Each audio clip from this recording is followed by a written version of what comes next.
What's going on, everybody? Welcome back to the channel. So I'll be making schedule predictions for every single Power 5 team in college football this upcoming season, and I will also do a subsequent conference standings video once I finish every team in a specific conference, just as a synopsis of all of my schedule predictions. I'll probably do that closer to the start of the season and do each conference synopsis sort of together almost at the end of the year after I get through the individual teams. But anyway, let's go ahead and get into this Texas A&M Aggies schedule prediction video.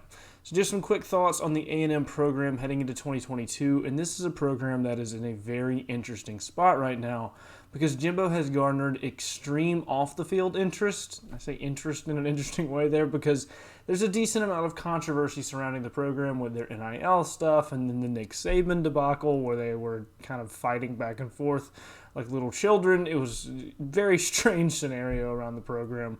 But at the same time, they're a team with lots of intriguing on-the-field options as well. They have loads of playmakers like A-Chain at running back. The defense is also just riddled with talent. But the big question mark really is the quarterback position. Max Johnson seems to be a likely starter here, but he's a solid option, but I don't know if he's the guy that can really elevate the program to that next level just yet, where they can go from that 8 to 9 win range to that 10, 11, maybe winning a conference sort of range. I don't know if Max Johnson's the guy that does that for you. Haynes King is an option, but again, I think similar situation there. I think he's decent. But I don't think he's the guy that gets you into that 10-plus win range. And then Connor Weigman is a guy who probably could do that, but he's just too young. He's going to be a true freshman. You don't expect a true freshman to walk into the SEC West and lead you to a 10-plus win season. So that sort of puts A&M in an interesting spot where they have loads of talent, most of it unexperienced, but a lot of experienced talent as well. But also just not quite at that same level of talent and experience and consistency that the Georgias and Alabamas of the world sort of have. And there's also a massive amount of pressure on the program as a whole right now and Jimbo Fisher. And so it's a very interesting program to keep an eye on. They are going to be very good next year, but will they be great? I'm not sure. So that's something that we're going to have to look at as we go ahead and dive into the schedule here, starting with the guaranteed wins for Texas A&M against teams that just don't have any hope of beating them next year, barring some sort of catastrophe.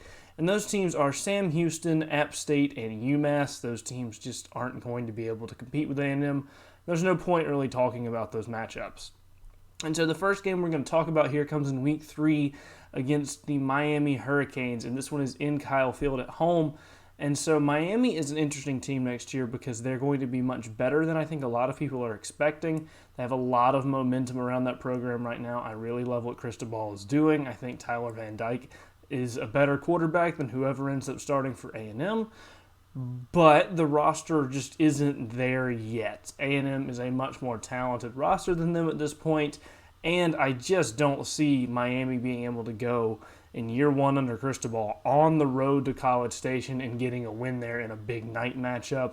Should make for a very interesting game nonetheless. I'm very excited to see how it actually plays out. But I think A&M gets a win here, probably by a touchdown or more. They're just a better roster by a wide margin at this point, and they're at home, and they are a much more cohesive team at this point than Miami will be in year one of a brand new staff, brand new system, all of that stuff. So then the next game up is Arkansas, and this one is in Arlington. And so this is another game that I think is very interesting. It's a game where A&M has the better roster, not by a dramatic amount, I don't think, but they do have the better roster and better individual pieces. But I think Arkansas has the better quarterback in KJ Jefferson. I really like the way Arkansas's culture and sort of team cohesion is built. I think that they're going to be a very good team next year, potentially even a great team, depending on what you make, a great team as. And I think that even though A&M will be a favorite in this game, like I said, they do have the slightly better roster. I think Arkansas gets an upset here, very similar to how they did it last year. I think that they are just a slightly better team unit, even though A&M has the better individual pieces at this point. And this is a game A&M could very well win. Like I said, I think they'll probably be favored in this game, and they probably should be favored in this game. But I'm pretty high on Arkansas next year, and this is a matchup that I just kind of see working out favorably for them. So this is one that I have kind of being in an upset loss in a very close, very hard-fought game. Very excited to see how it works out against Arkansas. Then the next game up is at Mississippi State, and yes, it is on the road, and Mississippi State's a pretty tough place to play. And Mississippi State is a good enough team to get a few upsets here and there, but A&M is vastly better across the board talent-wise. The quarterback position is roughly even. I like the A&M staff better than Mississippi State staff. And like I said, just because the teams are that far apart talent-wise, even though a game Mississippi State could definitely get an upset in, I just don't see it happening. I think A&M gets a big win here. And then that brings us to the big one on the schedule, and that is at Alabama, and that is going to be an absolutely outstanding game to watch. I am incredibly excited for this one. But I do think Alabama is a more talented roster top to bottom. They have the much better quarterback position, in my opinion. And there's the factor of a revenge game for Alabama, which you rarely get to see, but when you do, it can be pretty special what they put together when they have a revenge thing going. And it's in Tuscaloosa, and so I just don't think A&M has the quarterback to lead them through that game and get a win when they're not quite as talented as Alabama either. A game that they could win. It's going to be very interesting to see how it plays out, but I think Alabama is going to come in there looking to make a statement. I think they're going to get a big win. Next game up is at South Carolina, and this is one where, again, A&M has the better roster as a whole. They have more talent. I think Carolina has a slight quarterback edge over A&M, but just ever so slightly. It's not a massive one. And, again, A&M much more talented across the board. But they are on the road.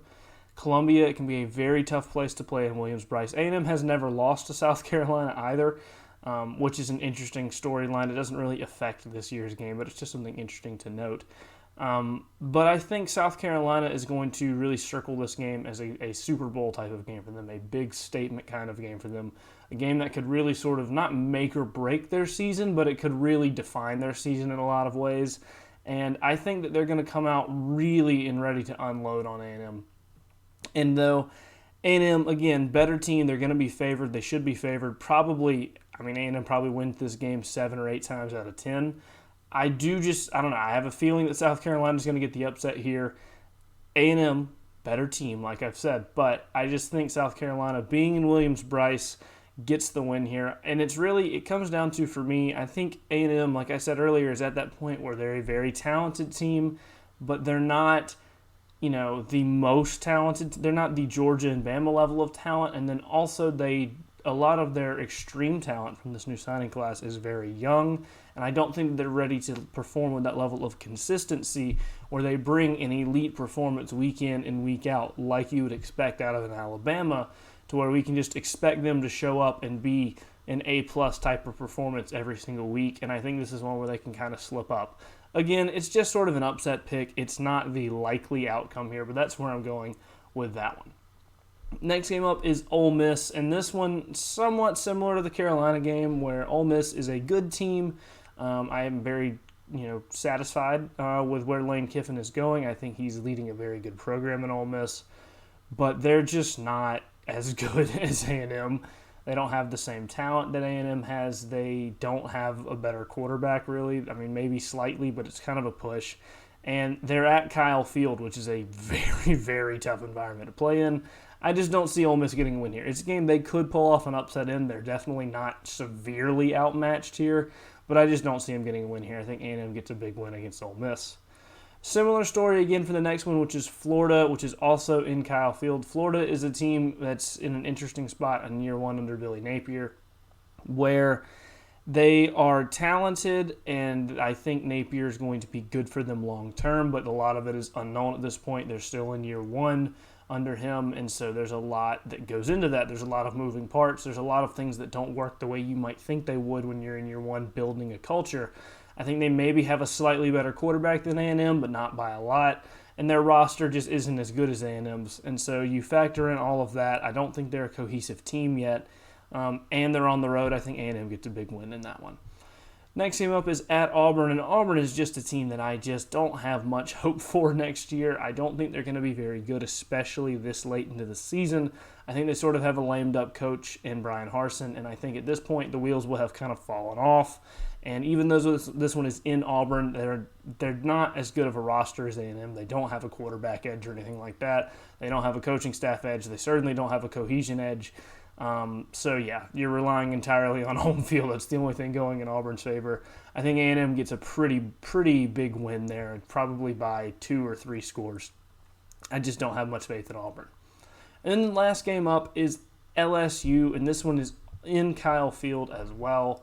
And LSU is another team. Year one with the new head coach in Brian Kelly.